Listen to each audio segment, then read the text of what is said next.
What I'm going to do now is give you a very practical exercise to figure out what your core values are and how to live by them so that you can build integrity and therefore become a self-confident person.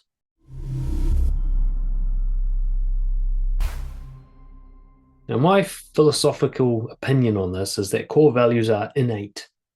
I think we do develop them through experience, and the way we're treated gives us a definition of the core values, but I think we're born with them.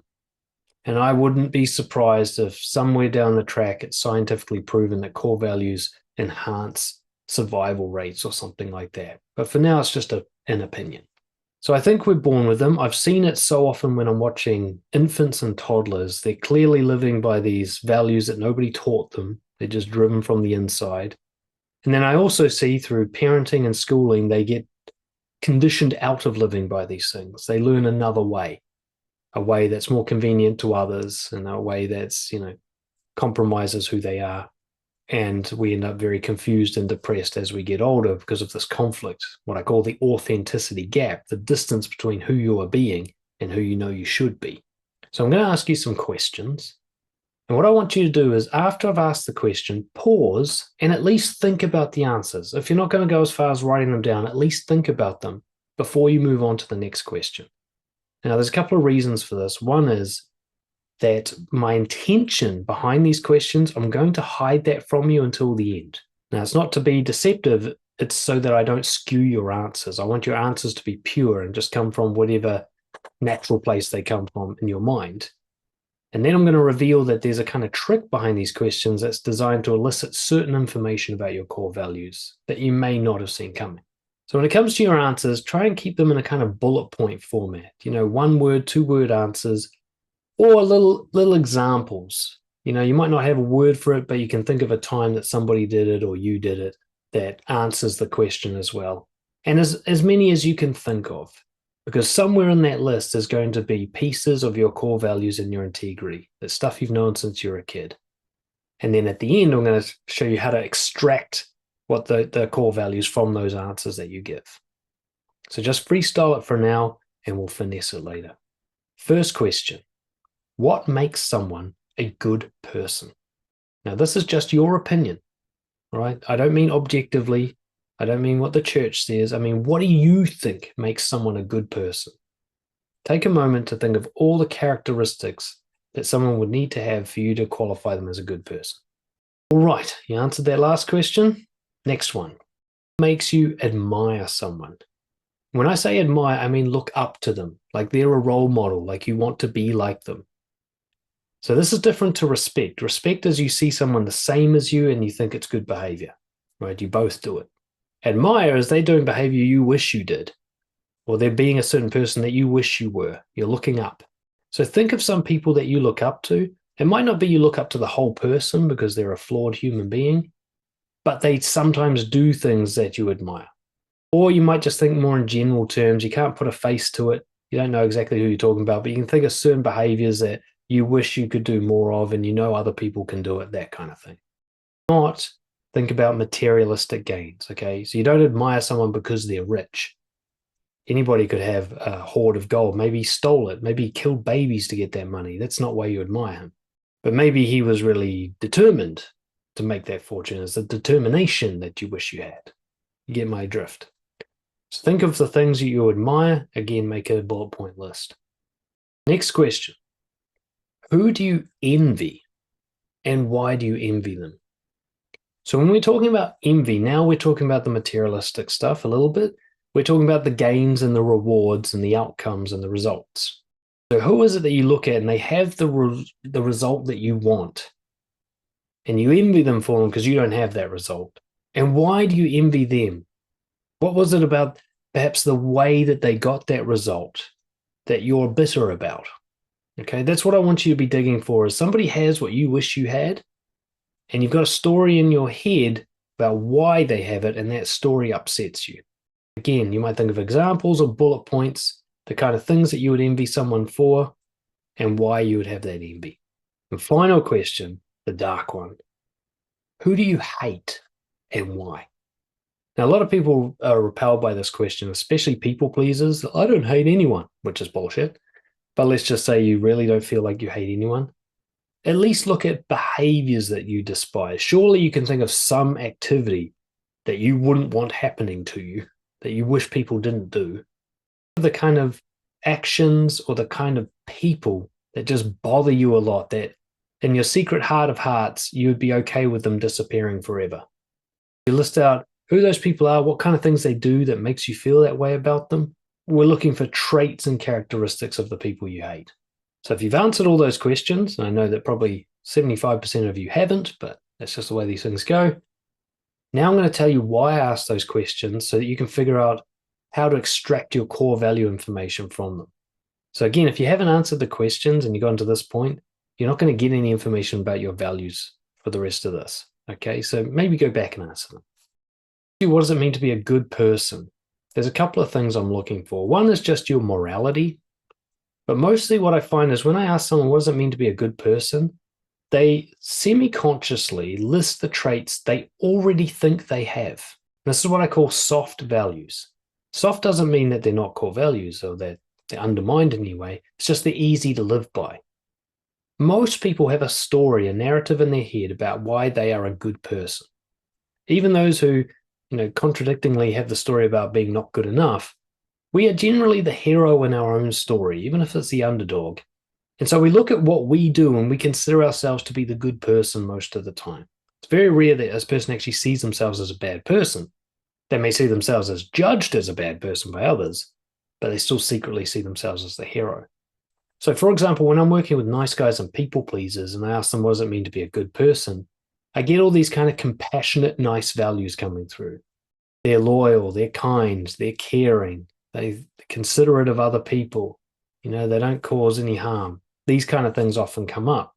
And what the nice guy is doing is describing himself, or at least his self-projected inner view. It's what he thinks he is. Now, it's not to say that there aren't values in there, but what we're seeing in there, whatever values are in there, you probably either find them easy to live by, or you're lying to yourself about living by them. So what you go through with your answer around what it means to be a good person is you're extracting what are the things in here that I do frequently without any discomfort. I find this really easy to do.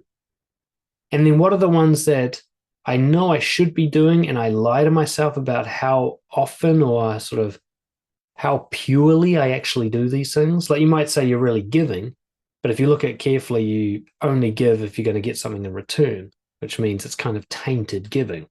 So the value's giving, but the methodology is a bit sick.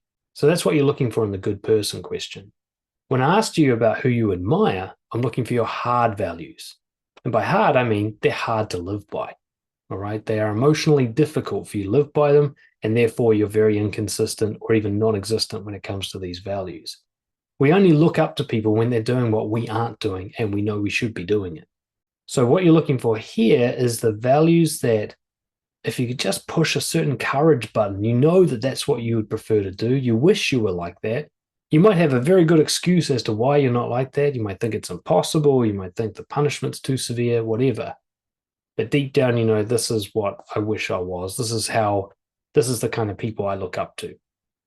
Right? Again, if I'm working with a nice guy, this is where things like being courageous and assertive and not giving a fuck what people think and so on. That's where this stuff comes up because that's what he secretly wishes he was more of.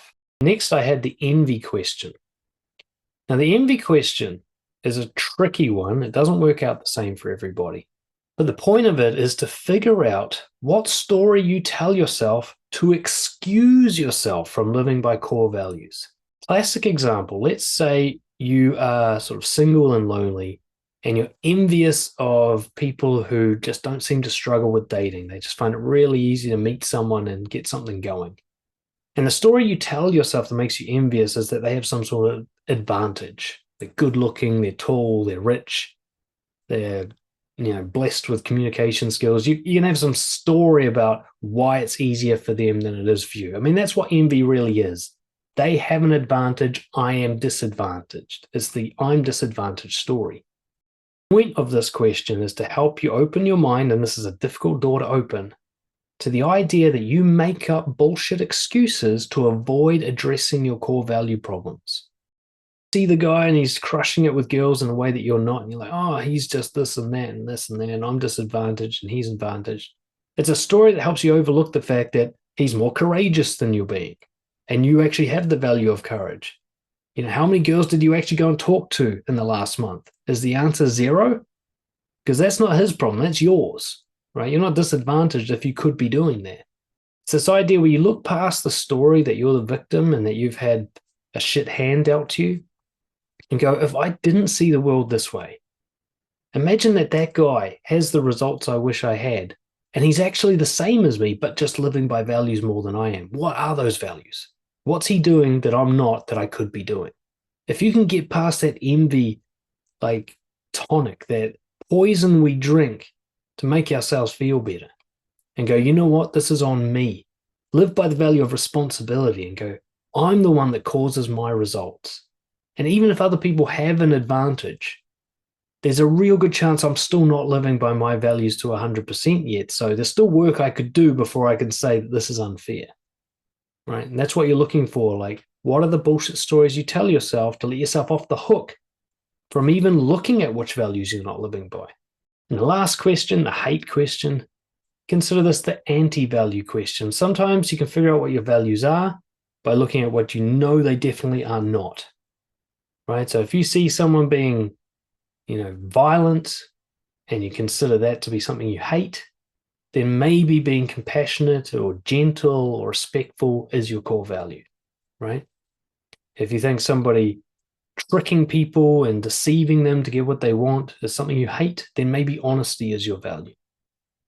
Right? If you see someone who always avoids difficult things and is just like wasting their life complaining and bitching, then maybe responsibility is the value, or maybe courage is the value.